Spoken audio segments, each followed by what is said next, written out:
Jonathan's pronouns are he, him. He's calling from Texas and wants to explain why God created evil. Jonathan, before you explain why God created evil, by evil, do you mean evil as the abstract concept, or like evil as a concrete thing that exists? I definitely think evil would probably mean more on the side of a abstract concept or a concept. I'm not sure the differentiation between abstract and concept there. Like not real is kind of what I'd say. But yeah, at the same time, and so you're saying that God, when you say God created evil, all you're saying is that the category of things that we describe as evil were permitted by God for some reason. Is that accurate? Yes. Yeah. Okay, cool. Well, yeah, then please go ahead, explain it to us. My basic argument here would be that in order for experience to exist, there has to be an opposite for everything. And so, like, no matter what it is, there seems to be an opposite. So for good to exist and be called good, there must be evil, but in reality, it would be a spectrum, So it's subjective, right? Open to human interpretation. But I think God created the world to allow for as many possible experiences. Does that make sense? Okay. It actually doesn't. Because at least from where I'm sitting, the God you believe in has this perfect word, right? It's supposed to whatever you define as God or his word, it is supposed to be very clear.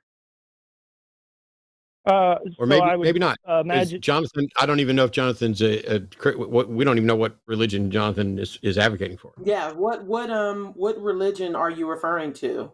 Or what God, I guess. So yeah, what God? So I wouldn't say that I define as any religion. I think that there are truths to religion, but I think it gets corrupted pretty quickly. I think that the religion, starts with the founder, like Jesus. I think that I'm on board with most everything about Jesus. If I just take the 4 Gospels by themselves and realize that it was written by 4 anonymous men, I can understand that this word is not perfect, but perhaps there is a truth in this world that is perfect, and that's what is referred to as the word. But I don't think the Bible is because obviously I listen to your show a lot, and I know that there's tons of contradictions, tons of issues with the Bible, and I'm in full agreement there that it's not the direct instruction from God, but I do think that there are instructions within it that could be from God, that humans How could you tell? God spoke into them. How can you tell which instructions are from God and which ones aren't? It's the same way I think that the secular humanists do. It's through discernment, empathy towards others. We have an understanding. I'm a secular humanist. I'm a secular humanist, Jonathan, and I have no way of telling which things come from God and which ones don't. So when you say the same way secular humanists do, I'm not aware of any secular humanist methodology for discerning what messages come from a God.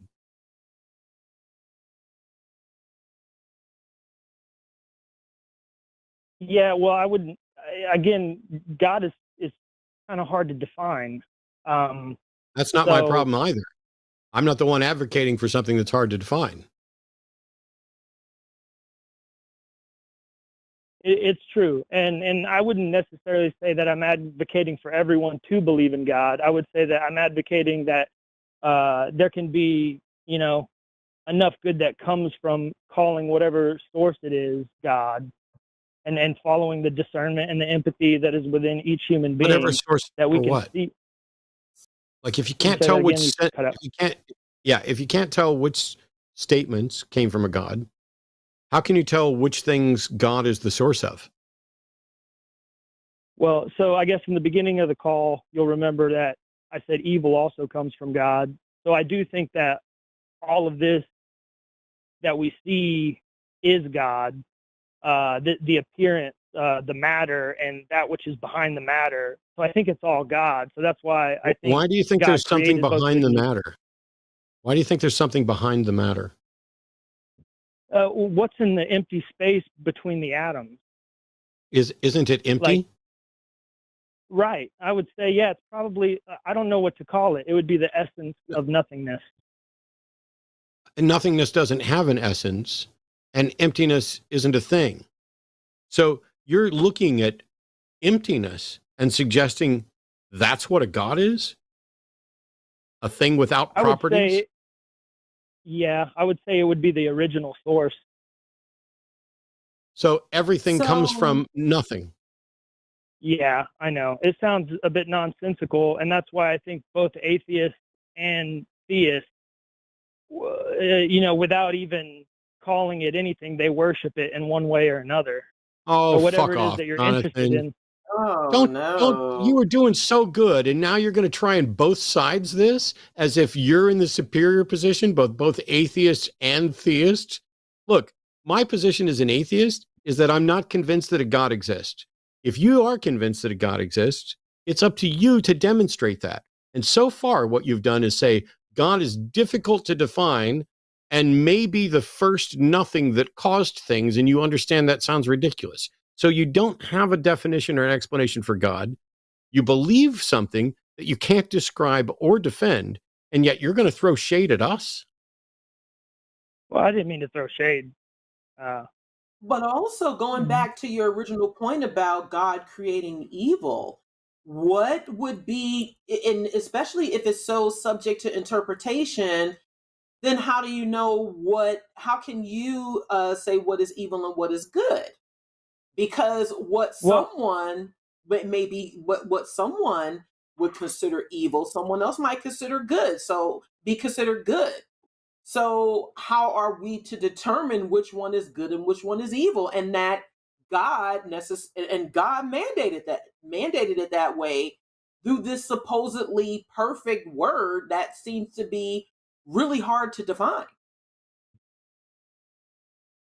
yeah, I would say that, uh, like, like I think that God is figuring it out as we figure it out. I think it's perfect just because it exists, but Oh I my. think that as we figure it out, the What? horizon is boundless. There is likely a day in the human like horoscope where we will have perfect peace and have heaven on earth.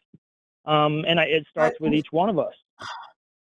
wait, but if God created all of these things to be perfect, then why would he have to figure it out? What's the purpose of Well, that? I like so because I think God is the totality. I think that like being on the earth, being in the universe is being in the organism of God. And this is how he appears. And we're a part of it and we are it. And it all like, blends into one. So it's like God is moving through time and space. Well, it sounds like And God as is we just as figure it out, confused as many human beings by that. If God is still figuring it out, then that means that God is confused.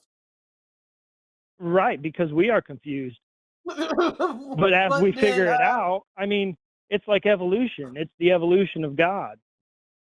uh, And because God is not at a place where God is infinity. So the evolution of God can go into infinity, and it already has. Who knows how many worlds there are out there? The multiverse theory, that's also God. We're connected with that, even if it doesn't really? appear that we are on our timeline.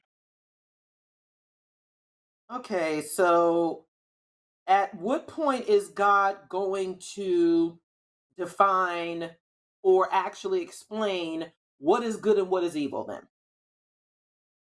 Well, when he comes down in human form, like Jesus or the Buddha Oh, oh wow. or Krishna or what have you. Or Some just whatever God, time so there's in no. I think there are many Christs, and we know them when we see them because they spread the purest love, just like Jesus did. He said, love your neighbor as yourself. Love But yet you God, said who is you yourself, don't as really yourself. believe in, you said you don't subscribe to the Christian God. So which version of good and evil of, should we follow? I think it goes beyond the identification with a religion or a philosophy or a political No, but we sphere. have It to goes know, beyond. because we have to. I mean, I'm It's in the sorry, with all middle. due respect, what middle is that? It's where everyone comes into agreement and you finally have equality. There's no difference between anyone because everything becomes pure love when you don't pick sides. But what, Jonathan, by what set of principles are we defining them? Is Well, it strictly by divine, or by the principles of a God, or by what human beings, the laws, and also the principles that we establish as a people, that that at least determine that we try to treat each other as good as we possibly can, whether we believe in a God or not?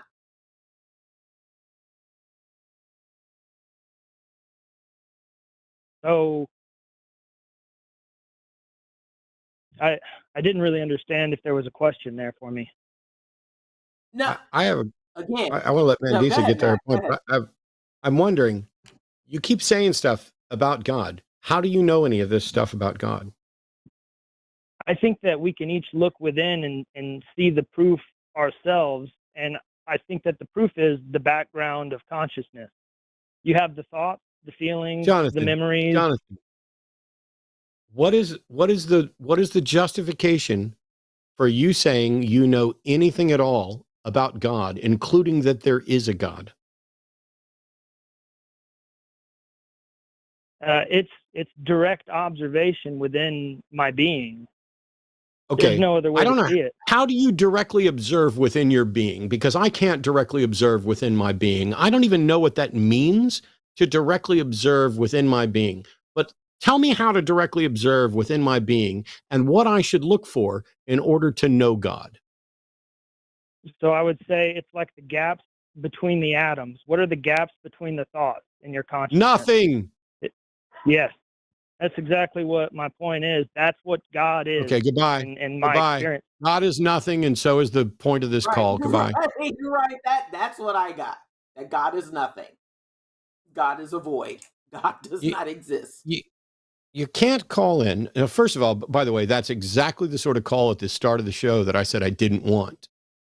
I don't want your garbage, esoteric, untestable, unprovable God. Let me look inside. And I think what God wants is this. And when we'll know when God manifests himself, like Jesus or Krishna or whatever. You have no reason to think any of those are God manifesting himself. You have no reason to think there is a God. You have no reason to think that this God can manifest itself. You just have the things that you prefer for no fucking reason at all. And you're convinced that they're good. Oh, it's all about consciousness where the universe is. Literally, you are the fucking caller that I said don't call me. And yet I still tried to sit here and go through all that. And you had, what's the word? Nothing. That's your favorite word. And that's what you had. Nothing. No good definition of a God, no good evidence for a God, no good criteria by which we could judge a God, no good reason to think that anything you said was of any value to anyone ever. We are all dumber having listened to it. Oh, there's a God. How do you know? Well, you look inside yourself and you look at the space between the atoms where there's nothing, and that's God.